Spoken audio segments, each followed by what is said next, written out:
بہرحال اس کے بعد لوگوں پر اثر ہوا اور لوگ اللہ کے رسول صلی اللہ علیہ وسلم کی مجلس میں حاضر ہونے لگے۔ کہنے کا مطلب یہ ہے کہ اسلام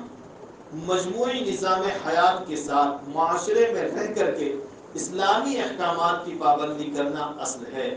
اگر کوئی یہ چاہے کہ ہم اپنی بیوی سے الگ ہو کر کے اور صرف نماز پڑھیں گے تو اس سے بڑا ملعون شخص اس دنیا میں کوئی نہیں ہے۔ کوئی یہ چاہے کہ ہم سارا دن مسجد میں بیٹھ کر صرف تلاوت کریں گے تو وہ بھی اللہ کے نزدیک پسندیدہ نہیں ہے۔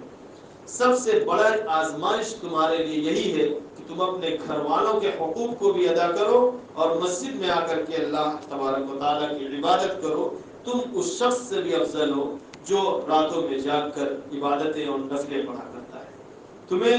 معاشرے میں رہنا ہے، معاشرے کی اپنی تجارت کو بھی دیکھنا ہے، اپنے تعلقات کو رشتہ داروں سے برقرار رکھنا ہے، اپنے بچے کی تعلیم اور اس کی تربیت کی بھی فکر کرنی ہے، اپنی بیوی کے مطالبات کو بھی پورا کرنا ہے، اپنے ماں باپ کی خدمت بھی کرنا ہے، اور اس کے بعد اللہ تبارک و تعالیٰ کی عبادت بھی کرنا ہے۔ بس شرط یہ ہے کہ جو عبادت ہو وہ رسول اعظم صلی اللہ علیہ وسلم کے بتائے ہوئے طریقے پر، جو ہمارے معاملات ہوں وہ سنت و شریعت کے مطابق ہو۔ وہی اصل اسلام ہے اور وہی اصل اللہ تبارک و تعالیٰ کو مطلوب ہے۔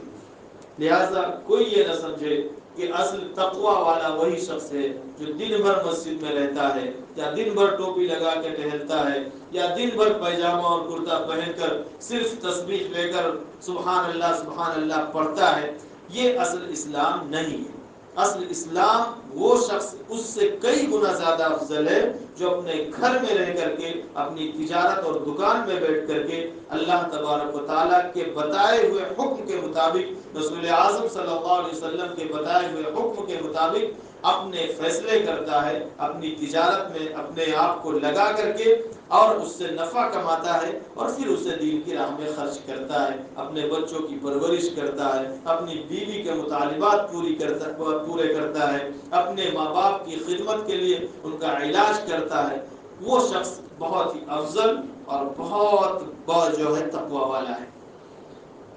آگے کہا گیا الذين يظنون انهم ملاقو ربهم وانهم اليه راجعون وانها لكبيرة سے اس کا عطف ہے،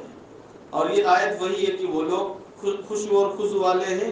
جن کے دل میں اللہ کا خوف ہے، اور پھر کہا گیا وہ لوگ ان کے اندر بھی خشوع ہے الذين يظنون جو یہ سمجھتے ہیں انهم ملاقو ربهم کہ انہیں اپنے رب سے ملنا ہے، وَأَنَّهُمْ إِلَيْهِ رَاجِعُونَ اور اسی کی طرف لوٹ کر جانا ہے، یعنی اسی کے حضور حاضر ہونا ہے۔ جن کے دل میں یہ خیال رہتا ہے